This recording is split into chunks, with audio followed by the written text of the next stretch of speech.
Ever had someone throw your past mistakes in your face just to make you feel small? Maybe they remind you of what you said, what you did, or who you used to be, and suddenly you're not in the present anymore. You're defending your past like it's on trial. But here's the truth. Your past doesn't define you. It refines you. So the next time someone uses your past against you, here's what you say, calmly, clearly, and with confidence. We've all made mistakes, said things we wish we hadn't, done things that don't align with who we are now. And it's easy for people to take those moments and use them like weapons, trying to pull you back into a version of yourself that no longer exists. But here's what most people don't understand. Your past isn't a prison, it's a classroom. You're not stuck there, you studied there. And the lessons you took from that time are what built your awareness, your humility, and your strength today. You've already served your time in regret, now you're walking free in wisdom. When someone brings up your past, they're often trying to remind you of your lowest moments because it makes them feel higher in the moment. It's not about who you are, it's about control. But when you say, my past is something I've learned from, not something I live in, you take that control back. You're letting them know they can't define you by your history because you've already rewritten your story. That's not defense, that's peace. That's you showing them that their reminder has no power when you've already made peace with what happened. Growth doesn't mean you erase where you came from. It means you understand it so well that it can't be used against you anymore. You can look at your past without flinching, without shame, without fear of judgment. Because when you own it, no one can weaponize it. When you've already faced it, nothing they say can surprise you. That's where real confidence comes from. Not pretending to be perfect, but being grounded in your progress. You're no longer reacting to what they bring up because you've already resolved it within yourself. Think about this. Every chapter you're ashamed of is also the proof that you kept going. Every failure that people like to highlight is evidence that you tried, that you learned, that you refused to stay down. People who haven't faced their own reflection often try to distort yours, but you can remind them calmly that your past doesn't disqualify you, it qualifies you. It gave you empathy, self-awareness, and the ability to choose better now.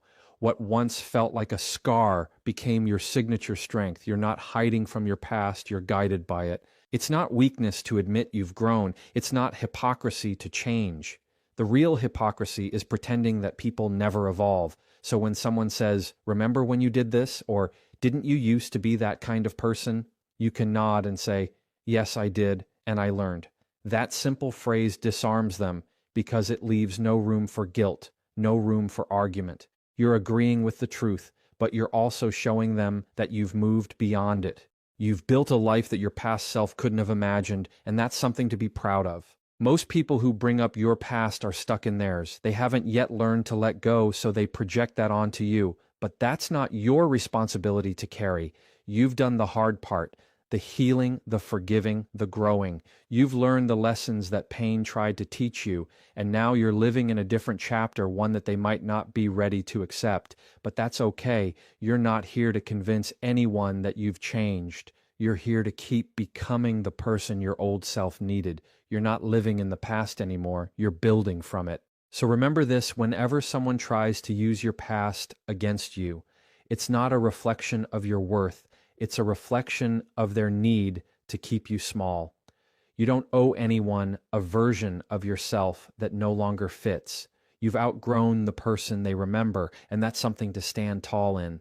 Because every lesson you learned along the way has led you to a stronger, wiser, more grounded version of yourself. And that version doesn't live in the past. It learns from it. There's a quiet power in understanding that your identity isn't fixed. You're not the same person you were last year, last month, or even last week. The way you think, the way you react, the way you show up, it's all evolving, and that's something most people overlook when they try to hold you to your past. When someone brings up who you used to be, it's often because they haven't updated their version of you. They're still looking at an old picture while you've already moved forward in real life. You can't expect everyone to see your growth, and that's fine. What matters is that you do. that you stay focused on the direction you're going instead of the shadows behind you. Saying, "You're talking about who I was. I'm focused on who I'm becoming," is more than just words. It's a declaration of perspective. It tells people that your energy belongs to the present and future, not to the arguments of the past. It's a calm boundary. You're not denying what happened. You're choosing not to stay there. Because living in the past is like rereading the same painful chapter, expecting the ending to change. Growth means closing that chapter, carrying the lessons, and turning the page. You don't owe anyone the version of you that existed before you knew better. Sometimes people remind you of your past because they feel safer keeping you in it. Your growth can make them uncomfortable, especially if it highlights their own lack of change. They might mock your progress, call you fake, or question your sincerity. But that's not your fight to take on. You don't have to argue with someone who's still stuck in yesterday. The best way to show who you are now is by how you live, not by how you defend yourself. You let your actions do the talking. You let your consistency prove your evolution. Because when your focus is on becoming better, you don't need to explain. You simply keep becoming. Change doesn't always look graceful. Sometimes it looks like distance. Sometimes it looks like silence, like walking away from what no longer fits, even if others don't understand. You're not supposed to fit into the memories people built of you. Those versions served their purpose, and then they expired. So when someone keeps bringing up who you were, they're revealing more about their need for familiarity than about your truth. It's easier for them to talk about your old mistakes than to acknowledge your current maturity. But you can smile and say, "That's who I was. I'm not there anymore." And that's all that needs to be said. It's not arrogance to outgrow people's perception of you. It's growth. You can't shrink yourself back into who you were just to make others comfortable. The person you're becoming requires new habits, new mindsets, new surroundings. And yes, that means leaving behind people who only know how to relate to your past. You can love them from afar while still protecting your peace. You can acknowledge their memories without stepping back into them, because moving forward isn't betrayal, it's survival. It's the natural result of learning, healing, and evolving. You're building a new identity, and it deserves to exist without being constantly compared to your old one. Think about it. Every day, you're exposed to new lessons, new people, and new experiences that shape your mindset. You're not static, you're fluid.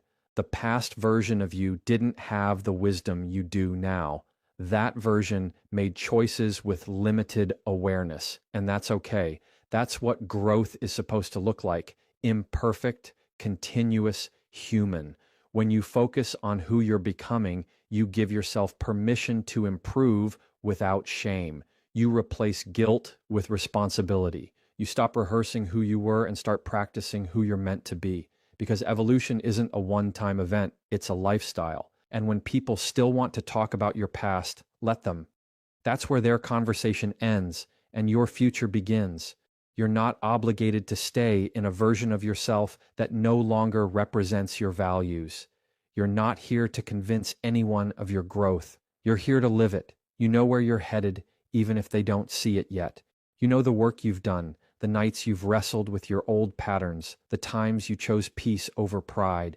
So when you say, "You're talking about who I was, I'm focused on who I'm becoming," it's not just a statement, it's a mirror of your progress, a reminder that your focus belongs to the road ahead, not the path already traveled.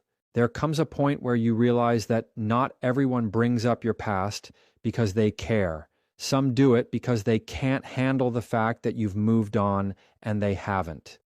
When someone keeps reminding you of what you did wrong, they're trying to hand you the weight of their own discomfort. But here's the truth. You've already carried that weight. You've already faced the guilt, the shame, the self-reflection, and the work it took to grow from it. So when someone tries to drag you back into that same place, you don't have to pick up that burden again. You can calmly say, "If my past bothers you more than it bothers me, that's your issue to carry," and walk away knowing you're protecting your peace, not defending your past. People love to play moral referee when it comes to someone else's life. They'll judge you from the comfort of distance, pointing out your flaws like they've never made their own mistakes. But judgment is easy when it's not your story being told. The difference between you and them is that you've already faced your truth. You've taken accountability.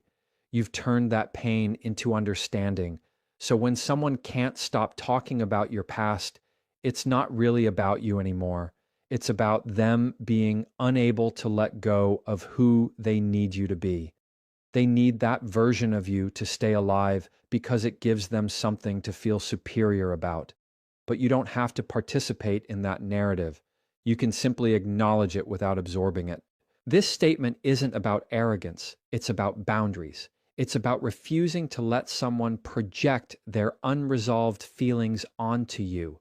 When you say it, you're not being defensive, you're being detached. You're drawing a line between what belongs to you and what doesn't. You're saying, I've already made peace with that chapter. If you're still stuck in it, that's your problem to unpack. It's powerful because it keeps your emotional responsibility where it belongs, with you, and leaves their projections right where they came from. You're not responsible for someone else's unwillingness to move forward. It's easy to get pulled back into explaining yourself, trying to prove that you've changed, trying to get them to see your growth. But sometimes people don't want to understand. They just want to hold something over you. That's why you stop trying to convince them. You don't need to reapply for your own peace. You already earned it through self-awareness and growth. So the next time someone brings up who you used to be, you can respond with calm confidence instead of emotional defense. Because peace doesn't mean silence, it means clarity. It means you know what's yours to carry and what isn't. There's something freeing about no longer taking ownership of someone else's discomfort.